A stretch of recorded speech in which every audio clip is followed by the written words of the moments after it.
Election అవుతున్నాయి కదా, పిఠాపురంలో పవన్ కళ్యాణ్ పోటీ చేస్తా ఉన్నాడు. ఎట్లా ఉండబోతుంది పిఠాపురం? మామూలుగా చెప్పాలంటే పవర్ స్టార్ ఎక్కడైనా బ్యూటిఫుల్లే. బట్ పిఠాపురంలోనే ఎంచుకోవడానికి కారణం ఏంటంటే తన అభిమానులు చాలా ఎక్కువ మంది ఉన్నారు. బట్ పరిపాలన కూడా చూస్తే బిఫోర్ మనం చూస్తే ఉద్యోగ అవకాశాలు సరిగా లేవు. బట్ ఎలాగైనా సరే కొంచెం పరిపాలన నిత్యావసర వస్తువులు మనకి సదుపాయాలు లేవు. బట్ అందరి అవగాహన ఏంటంటే పవన్ కళ్యాణ్ వస్తే ఏం చేస్తాడో అని అడగచ్చు. అది వాటెవర్ ఏదైనా అడగచ్చు, తప్పలేదు. బట్ ఆయన వస్తే ఏం చేస్తాడంటే ఆయనకున్న కోట్లు ఆస్తి తక్కువేం కాదు, అది అందరికీ తెలిసిన విషయం, మనం కొత్తగా చెప్పక్కర్లేదు. బట్ ఆయన ఎందుకు వచ్చాడు అనేది ఏంటంటే ఆయన ఇంట్లో వాళ్ళకే చాలా ఎగ్నిస్ట్గా ఉంటారు. ధర్మం ఎక్కడుంటే అక్కడే ఆయన నిలబడతారు. బట్ దాన్ని బట్టి మనం ఒక అన్నం మెతుకులో ఒక మెతుకు చూస్తే చాలు అన్నం అంతా ఉడికిందనే చెప్పక్కర్లేదు.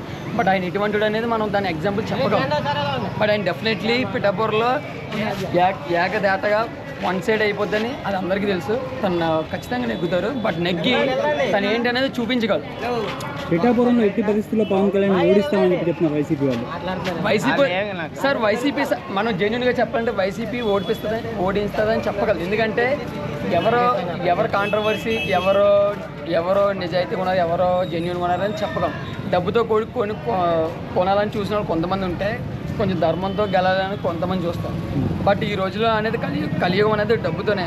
బట్ ప్రజలందరూ ఎలా ఉన్నారంటే డబ్బు ఎవరిస్తే వాళ్ళ దగ్గర తీసేసుకొని ఖచ్చితంగా మనం పవన్ కళ్యాణ్ సార్కి వేయాలి, ఆయన మనం నిలబెట్టాలి, ఆయన జెండా ఎగరేయాలి అనేది నిలబడుతున్నారు. అర్థమైందా సార్? మీరు గమనిస్తే పిఠాపురంలో సుమారుగా ₹1 కోటి విలువైన మద్యం, ఇదంతా వైఎస్ఆర్ కాంగ్రెస్ పార్టీ వాళ్ళదే. మందు పెట్టి జనాలు మద్యం ఏదైతే ఉందో మద్యం బాటిల్ ఇచ్చి జనాలు కొనడానికి వైసీపీ ప్రయత్నం చేస్తుంది.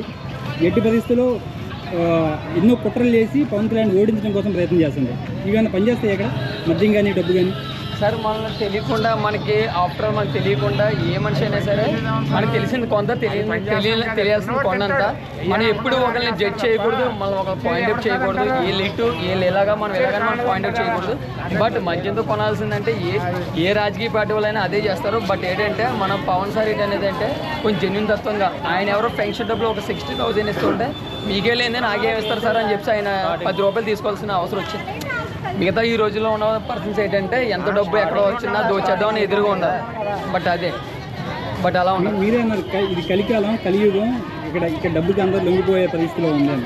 పవన్ కళ్యాణ్ దగ్గర వైసీపీని ఎదుర్కోవడానికి సరిపడే అంత డబ్బు లేదు. ఇలాంటి పరిస్థితిలో పవన్ కళ్యాణ్ గెలుస్తాడా? అంటే 100%కి ఒక 50% నెగిటివ్గా ఉండొచ్చు, ఒక 50% పాజిటివ్గా ఉండొచ్చు. బట్ డబ్బుకు లొంగి వాళ్ళు కొంతమంది ఉంటే, ధర్మానికి నిలబడే వాళ్ళు కొంతమంది ఉంటారు. బట్ ఎవరి మనసు ఎటువంటిది వితిన్ సెకండ్లో మారిపోద్ది అనేది ఎటువంటి అభిప్రాయం లేదు. ఒకలా చెప్పాలంటే ఇక్కడ పవన్ కళ్యాణ్ ఒక్కడే ఒంటరిగా పోటీ చేస్తున్నాడు. అవతలవైపు చూసుకుంటే వంగా గీత కోసం ఒకవైపు కాపు ఉద్యమ నాయకుడు ముద్దగడ పద్మనాభం కావచ్చు, ఒకవైపు కన్నబాబు కావచ్చు, బాడిశెట్టి రాజా కావచ్చు, వీళ్ళందరూ వచ్చి పవన్ కళ్యాణ్ ఒక్కడిని ఓడించడం కోసం ఎంతమంది ప్రయత్నం చేస్తా ఉన్నారు. ఎంతమంది వచ్చినా పులి ఒక్కటే, అది పవర్ స్టార్ పవన్ కళ్యాణ్.